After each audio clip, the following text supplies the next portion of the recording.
Assalamualaikum warahmatullahi wabarakatuh. Perkenalkan, nama saya Ninyoman Lindayanti, NIM 17024050556. Di sini saya akan memaparkan materi yang berkaitan dengan mata kuliah berpikir sistem. Yang pertama, saya akan membahas di sini apa sih itu pengertian dari berpikir sistem. Berpikir sistem itu sendiri artinya suatu proses yang untuk memahami sesuatu hal atau fenomena-fenomena dengan tidak hanya memandang dari satu sisi atau dua sisi tertentu, melainkan melihat dari berbagai sisi yang ada.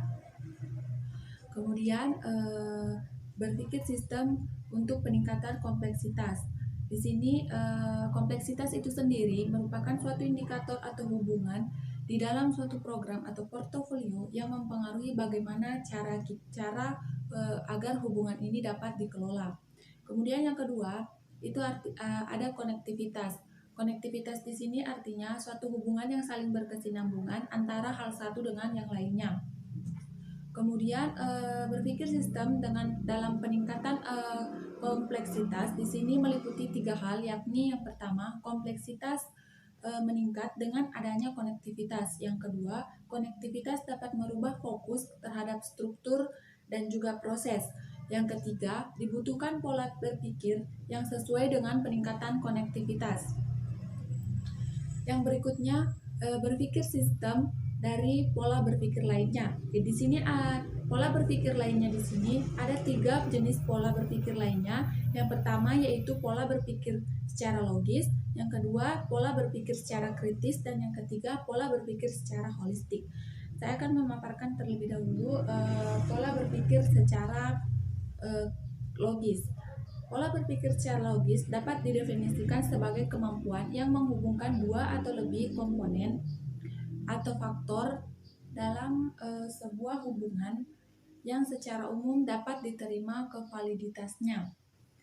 Kemudian yang kedua, berpikir secara kritis. Artinya sebuah proses mengemukakan sebuah argumen atau pendapat yang kuat dan didasarkan pada pemikiran-pemikiran atau pertimbangan-pertimbangan yang kuat dan memiliki struktur logika yang kuat pula. Kemudian yang ketiga ada berpikir sistem secara holistik. Berpikir sistem secara holistik di sini merupakan kemampuan berpikir secara dinamis dengan memandang permasalahan-permasalahan dalam skala yang lebih besar atau dalam skala yang berbeda. Disebut dengan kemampuan berpikir secara holistiker. Mengapa berpikir secara holistik ini dapat dikatakan sangat penting? Karena semua penjelasan-penjelasan bisa diartikan secara berbeda sesuai dengan konteks pemahaman kita atau sesuai dengan luasnya wawasan kita. Kemudian yang berikutnya ada sistem berbeda dengan kelompok karena strukturnya. Keberadaan interaksi antar komponen merupakan pembeda dari kelompok dan sistem. Ini menunjukkan bahwa sistem pasti memiliki struktur interaksi yang bisa saja itu terlihat ataupun tidak terlihat sama sekali.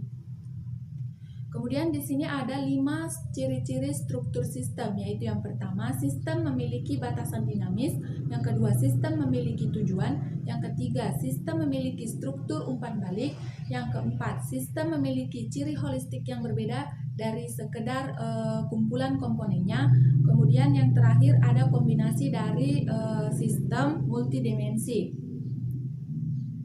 Kemudian yang selanjutnya ada pola berpikir adalah model mental. Di sini saya akan bahas terlebih dahulu apa sih itu pola pikir. Pola pikir di sini artinya cara menilai dan memberikan kesimpulan terhadap sesuatu hal yang berdasarkan pada sudut pandang tertentu. Kemudian yang kedua, model mental sendiri artinya asumsi-asumsi atau paradigma-paradigma dalam pikiran kita yang mempengaruhi bagaimana cara kita memahami, bersikap, serta bertindak terhadap lingkungan sekitar.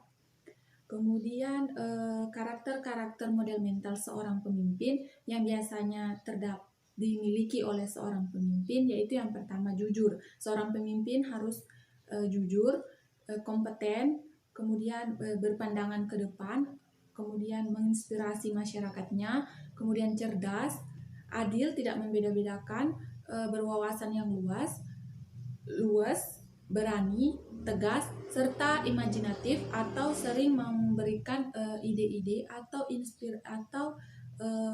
karya-karya sesuai dengan pemikiran-pemikirannya sendiri.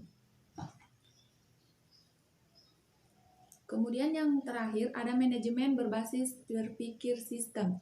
Tujuan dari berpikir sistem itu sendiri adalah untuk menggabungkan kembali sistem dengan pendekatan yang sesuai